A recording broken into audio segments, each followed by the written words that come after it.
So Noemi Marin and Octavian Gabor, welcome back to the University of Chicago. Actually, about a year ago, on March 30th, we had this wonderful roundtable on Romanian studies, which was called Cultural Discourses, Romania and Eastern European Paradigm. And now you are back here to talk about two wonderful books. And I have to start by saying that when Noemi suggested that we do this dialogue, I thought there was no way we could put together a translation of a book of philosophy with a collection of poetry, but actually reading them, I discovered there are so many things they have in common, because they are both about translation and translation understood in a number of ways, geographical, cultural, linguistic. And then there are both books about dislocation, about experiences of dislocation within the self, which can be caused by exile, whether chosen or imposed, or the exile from oneself as it occurs when the political regime one lives in is not right.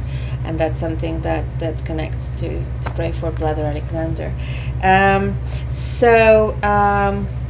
you for having us. It's that's a right. privilege, and I'm sure this is going to be a wonderful conversation. So I was wondering if you'd like to just tell us a bit more about these books, why you wrote them, why you translated Noika's prison memoir as opposed to a lot of other possible choices you might have had about Noika and Noemi.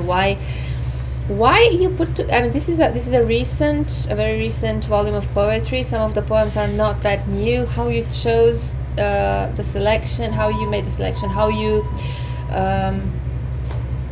wrote them, and what they mean to you, and whatever you would like to tell us about these books, really. Okay, so I'll start. So this book, which is called in Romanian Aerul de Bărtării, which will be translated probably here as the flow of distance in some ways, represents most of my poetry after 1990. Most of the poetry that I wrote with a different identity as an American Romanian, not as a Romanian American, although I wrote in Romanian a lot. This is a second volume after a poetry book that was called The Water of Time, that won several awards, many of the poems there, which was published in Romania in 1995. So it's a huge gap. And so the reason I collected them in this volume was to capture a little bit of the journey, a little bit of my own journey as a poet, as a writer, as a professor, as an academic who looks for the voices within. So that's what it is. A search for you. So for me, actually, I teach a class on suffering and forgiveness, and part of it is on communism. And although I have no training, so to say, in communism or in history, but I look for books in English. I look for books in English, yes, that were about the persecution in Romania, and I couldn't find many. So I said, well, maybe we should translate some of them. And then a friend of mine who also works in classics, I'm training Greek philosophy, wanted to read a book of Noica, Sentimentul Românesc al Ființei, so the Romanian sense, Romanian feeling of being. And she said, Tavi, we have to translate them. So okay, so that really started it. In fact, actually, the book I mentioned will come out at the same publisher. Okay. Yes. Yeah, very important. And then there are two other books by Noica already in English. The philosophy book, so to say, Becoming Within Being, and Six Maladies of Contemporary Spirit. I think Jan Lee, I think translated them already. Right. Yeah. He's an established translator. Wonderful. Yeah. So yeah, it's important to mention that you are both American academics. I mean, you are Romanian Americans working in American universities. You both went through the experience of relocation, and you function, so to say, in English on a regular basis. Your profession implies speaking English and writing in English academically. But these books are not at all the same thing as academic discourse, and in fact, I'd like to come back, because I'm a translator myself and a philologist, I'd like to come back to the idea of translation, which I think very importantly brings the two books together.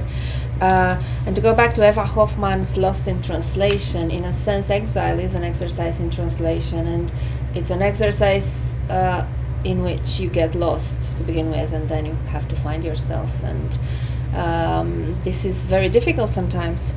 And well, writing poetry means translating the self into metaphorical language, whereas philosophy is about theorizing about the experience of the present moment and theorizing yourself. So I'm wondering how you each feel about this act of translation, or maybe you disagree with my perception that this was very much a translation exercise for. You should start because you. You want to go first? Yeah. You actually. I never thought about being a translator, to be honest. It just came to my life, so to say. But when I started translated it, this one and the other books I'm translated as well, what appeared to me relevant was the fact that that I am always between two worlds. On the one hand, the author himself or herself, and I always forget that word, fidèle. Faithful. You see what a translator I am. So you have to be faithful to the other on the one hand, but on the other hand, if you're too faithful to the author, then you're losing your audience, and you're also losing the author too. So what seemed to me the case is that in order for you to be faithful to the author, you have to betray him. The first step, and betraying the author, you actually gain the author in the context of the audience you have. But at the same time, for me, you said lost in translation. The work of translation for me is not getting lost. In fact, it's recovering yourself. Because, I told you I'm training Greek philosophy. Nevertheless, the work that I do with Romanian philosophy or Romanian literature or Romanian history, so to say, makes me realize also who I am. And I am the one that came into this world where I came. And I carry on with me whatever has been brought into me. So, in a way, it's a discovery. It's not the losing of self. If I may bring in one thing we spoke about just before starting this conversation, I did mention that, and maybe it's worth mentioning here that while I was reading your translation, I thought I would have translated a lot of stuff differently. A lot of those sentences would have come out differently if I had translated them. And I can see you're not a translator, you're a philosopher who's translating another philosopher, and in doing so, interpreting him, really. So that's maybe what it's all about. I don't think translation. So how it came to me was interesting because I worked on a book that is called After the Fall, which is the story, the rhetorical story, because I was doing rhetorical studies on three exiles, Andrei Codrescu, Slavenka Drakulic, and George Conrad. The three of them being exiles in different ways or dissidents in different ways, people who had to work with identity differently.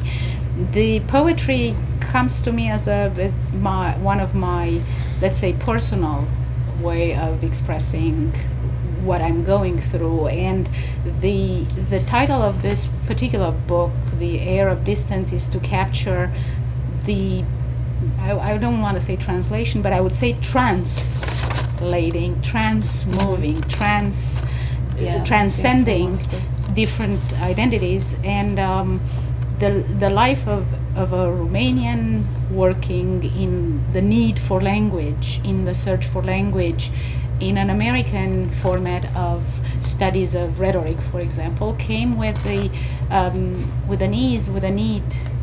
easy need to go into more search for words, whether in Romanian or in English, because funny enough or ironically enough, there was a fear of losing through translation, of life, my own words, my own vocabulary, my own identities. So it came in with the need for, and poetry helped me with a need to express more of who I used to be into who I can presently be.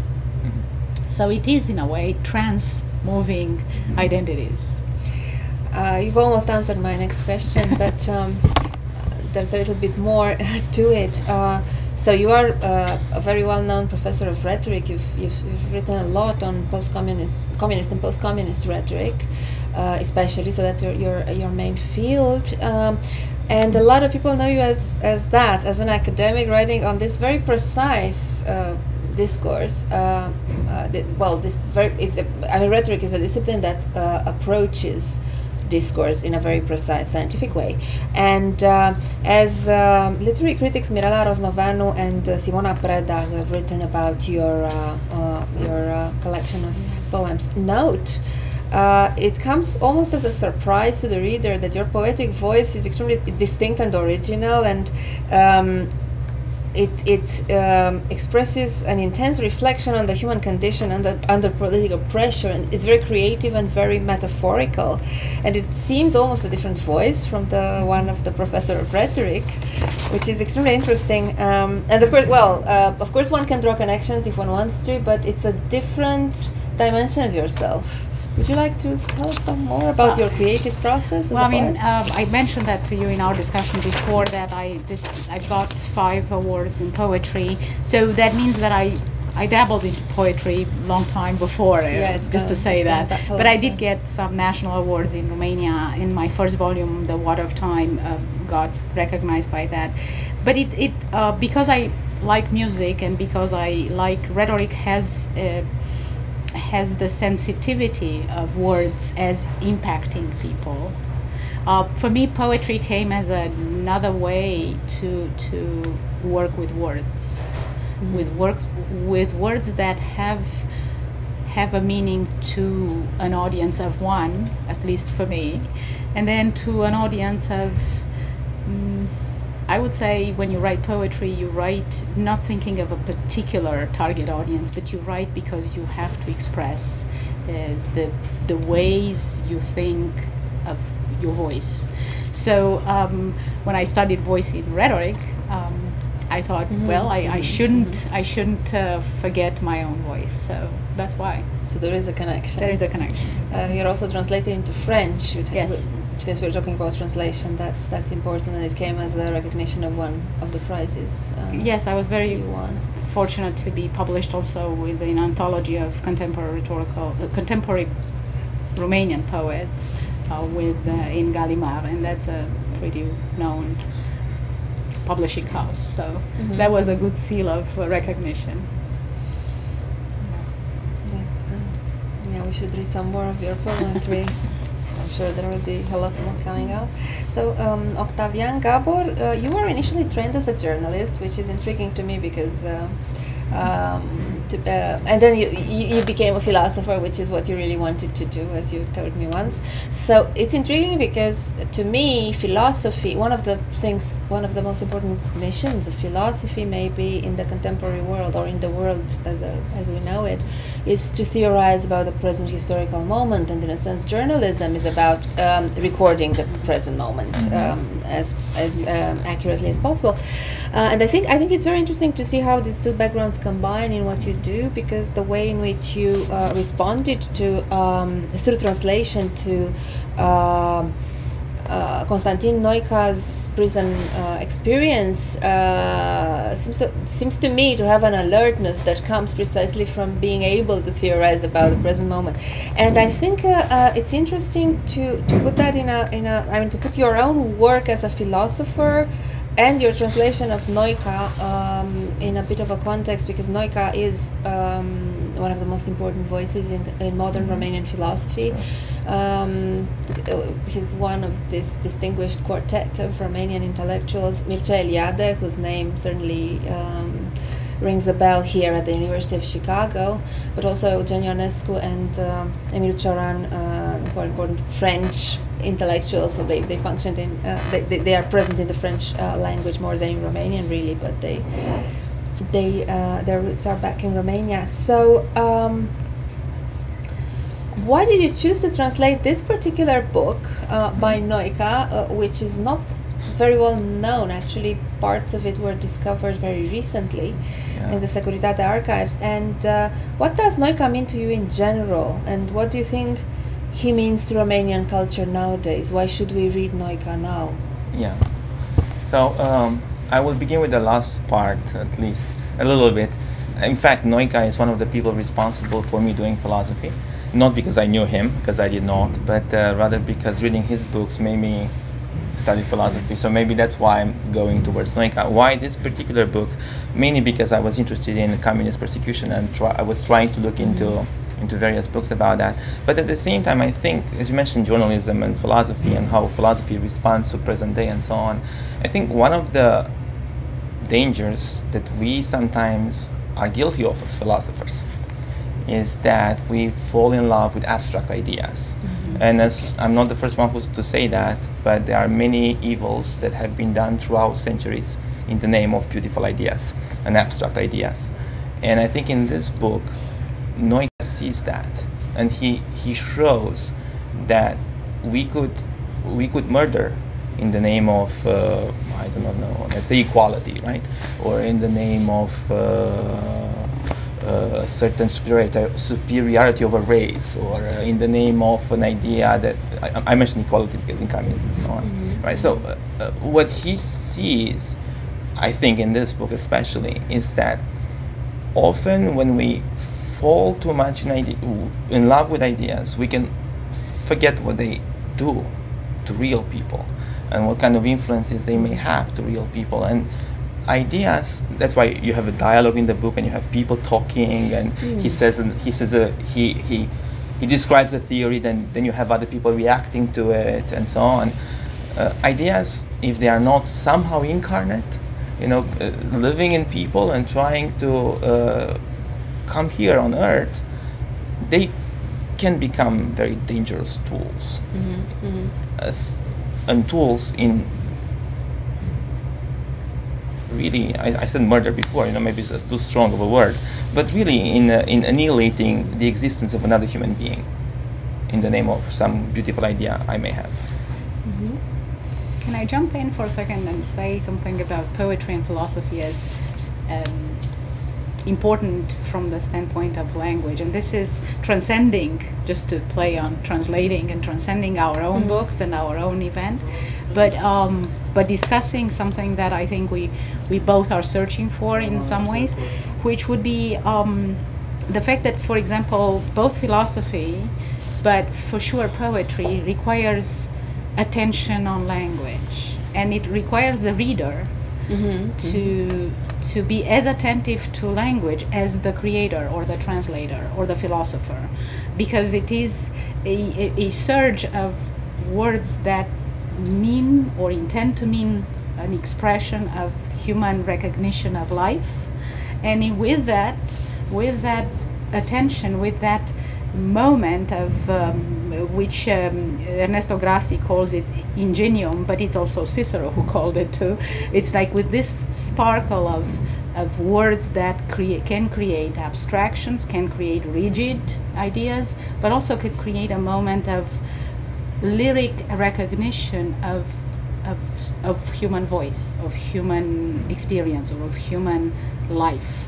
And I think in that sense, I can see why both of them bring in this sensitivity to language as a human act. As an act through which humans exist. Exactly. As life. It's attention to that, attention to not just to the creation, but also the reader's attention to why is that search, that discovery of language as a not just as a reading, but as a recognizing experience. So it is through the language that we use that we tell our story, each of us. We each have our own story. So this brings me to your creative process. So if you would, could you each please refer to the process in researching, writing, or translating the book? I mean, how did it all go? Where did you start, and how did you go about creating these books? How did they challenge you? How do these two books sit within your work as a whole, how does it how does the respective book differ from the rest of your work? Obviously, again, we have to think of the dichotomy: academic discourse, creative discourse. Let's put it this way. But is there a pattern for your creative process that maybe isn't all that different in your academic and creative discourses? I'm going to start with a language moment. Uh-huh. I don't see myself as an academic or as a poet in particular. I see myself as an intellectual. And as an intellectual, meaning by that the search of ideas and vocabularies that relate to each other and impact my work, but also impact other people's works and ideas in ways that I consider not just beautiful or right, but I consider meaningful. So, for example, after working on the book on the rhetoric of exile, after the fall, I wrote a piece just because of reading Andrei Codrescu's own books and the revolution, The Hole in the Flag, the book about the account of the Romanian Revolution. I wrote something that was relating to me in a poem about the people who remain on the platforms of a train station. And the reason was because this kind of static place, it's always, the train station means always a movement, and yet at the same time the ones who remain are always the ones who somewhat carry the burden of that departure more than the engaging. And I thought about it because Codrescu makes a point in his identity, but I realized that I left a country, I left a place, I left a life, and I lived in a different way, language, life, etc., different train station. And the people who remain on those platforms, where are they, what do they mean, what does it mean to me? So the experience of his writing, in a way, talking about translation, in a way translated to me the need to see how departure is identified both in my own resonance of my own life, but also in the world that we call past, present, and future. I'm tempted to ask a follow-up question, which is related to music and to your background and your father. I mean, in Romania, everybody knows you, I guess, primarily as Marin Constantin's daughter, and Marin Constantin was the conductor of the Madrigal Choir, one of these personalities in Romanian culture that you do grow up having a lot of respect for, so one of these people who means something. How much, I mean, the book is dedicated to him, actually. How much is he present and in what ways is he present in your poetry writing throughout time? Apart from the musical background. He actually is. I grew up learning how to listen to music because of living in that family. I mean, I don't know, when I was 6 years old, I was already at the opera house, you know, because he was the president of the opera house. So, and I also learned how to listen to music, to classical music, but also to Romanian music. So the need for musicality, the need for the sound of the words was part of, you know, the lyrics in a composition. It's the lyrics in a contemporary part, but it is also how without thinking necessarily, I create this kind of poem as a song, in a way. So that's probably what he would recognize the most in my poetry, the way I construct the musicality of the words within, and what do they mean. So music is important in your creative process. And well, Octavian was just telling us a bit earlier that when he has to start writing something, a new piece of academic work, he very often listens to music to get inspiration. Yeah, that's true. Inspiration, or to place myself in the mood, maybe, or things like that. Yes. He's a very rational philosopher, like Very rational working philosopher. on That's correct. ancient Greek authors. Yeah, but what Noemi mentioned too about, which I really like, about the stations and all that, and about the home, and so on. I think translating a book of philosophy written by a Romanian philosopher, and you said it so well at the beginning that there are two kinds of exiles. There could be the exile that's imposed on you within your own culture, like imprisonment and so on. But what happens, I think, is often, you know, because we all live in this wonderful world, going from one station to another. Yes. Even the people who stay in stations, they move on as well, and so on. Yeah, but texts like that, for me, I would say, they bring you home in a certain sense, or the work of translation brings you home as well, and it gives you meaning in a sense, you know. And I mentioned before that you discover yourself, perhaps, or you discover the fact that you know, you may work with abstract ideas, or you may engage in I don't know kind of academic world and so on, but you are still someone who has a history that you have not chosen, and who has a life that you have not chosen, in some sense, in a sense that everything that comes before you and that forms you.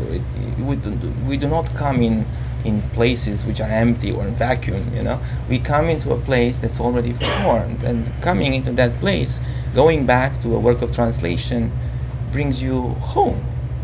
And you work with another human being, with with the idea of a man who died 30 years ago or so, I think. Yeah, about 30. About 30 years ago, yeah. And even if you work on him, what you do, you discover yourself, so to say. And I actually believe that when you read a book, somehow you discover yourself too, in the sense in which you connect whoever you are with whatever happens over there. I know. Wow. Yeah. So translation, but translation also comes to us as a result of our readings, right? What role does reading play in your creative process, in your academic work and your creative work? So I'm wondering, what authors would you describe as having influenced you, and how do you relate to places with books such as this one? I'm looking at this classical studies shelf that we are just facing, which must be a sign. Are there any authors that you relate to that have influenced your work, and would you recommend any particular readings to our audience? Now, if you ask the same question and I would have my academic rhetoric hat, I will answer completely different. But as a poet, coming from Eastern Europe, coming from Romania, and coming into being a different person yet the same person, with the same and yet different voice, I would say to people who had resonated with me because I identified exactly what I thought they meant and what I think I mean, which will be Joseph Brodsky and Czesław Milosz. Milosz in The Captive Mind captures this need of freedom, at the same time need of a freedom of and from political context in order to remain in his own free will mind. And Brodsky talks specifically of the loss of words, the loss of words of home into the gaining of words that have to be filled into meaning.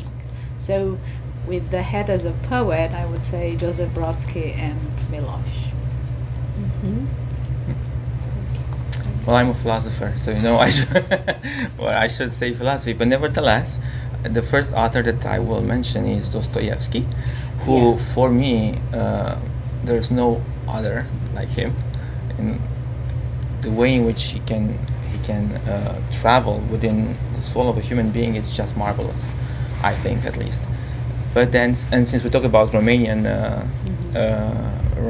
philosophy and poetry and so on, I would truly invite people to read Noica, not necessarily Brave Robot Alexander, but also the other two books that been translated by the other translators I mentioned. Because what you do when you read Noica, I think you discover that he perceives that philosophy, like the book I mentioned, the Romanian sense of being, or the Romanian feeling of being, he perceives that philosophy doesn't come, that genuine philosophy comes really embodied. And there is a certain way in which you can talk about being, or there's a certain way to talk about becoming, and so on. And since Noica's book is about communist persecution, I should mention Solzhenitsyn. Of course, yeah. And I want to mention one more person who is a poet, philosopher, very well recognized in Romania, translated in English, but not enough, and his name is Lucian Blaga. Oh yeah. Oh yes. Who is probably the long... It is by Codrescu, by Andrei Codrescu, and it is about the longing, the Romanian longing that we all recognize, the dor, the philosophical approach to dor, and the poetic. So Blaga remains probably this is one of the things I share most with my father, was the love for Lucian Blaga's words. One of your poems mentions, well, thanks God for giving you the right hand in order to be able to write about tears, or something like that. Is that from Blaga? Blaga was born in Lancram, which he calls this village whose name embodies tears and crying. Lacrima means tear in Romanian. Well, we do have something in common, which you probably I haven't thought about till now, which is, Octavian works on Noica as part of the prison years of Noica, right? That's what the translation is. Yeah. And you mentioned something about exile. Both these experiences, whether it's a prison experience based on communist repercussion, or an exile trying to find back the way back, cannot come without tears, cannot come without longing, cannot come without the need to see deeper into where is home, who is your home of you, and which voice brings back the joy of living. So you can't avoid Blaga or Noica in that. And the Romanian poetry and philosophy should be more translated, actually, for this reason, because I think that there is so rich resources. There are so many about this transition of who we are. So then actually the third part of your volume, Through the Looking Glass, which contains poems in English and Romanian, so some of them written by you in English, translated into Romanian by your daughter, Oana Bonomo, the others, some of them the other way around. So this part is about looking at yourself in the mirror, right? This necessary act of self-recognition that you have to face. Joe Bogza wrote about it. Octavian Gabor wrote about it, and many people, many cultural intellectuals or cultural voices of Romania wrote about the mirror. But I am fascinated with Lewis Carroll, talking about philosopher, mathematician, and wizard of words, not of was. And in that sense, the power of words, this is where the rhetorician in me comes in. The power of words brings in this duality of expression, ability to see the expression as fitting in with what we are. So remember that in mirrors we never recognize who we are. Or we do we? Maybe we have to look at ourselves in the mirror of the other, and translation is precisely about that, right? You put a text in relation to another language and another culture, and you do something else with it. Right. Yes. And so you're faithful or not to the translator, to the author. Yeah, I think you are faithful, but in different ways than we normally understand faithfulness, I would say. The main, as I mentioned before, the main way in which you are faithful to the author is to betray him. That's the first act you have to do. In order to speak to your audience. Yes, and because you have to be faithful to your audience as well. Yes, which is a I don't know, maybe an absurd world, but nevertheless one that gives you meaning. Well, thank you very much for Thank being you. with us tonight. Thank you.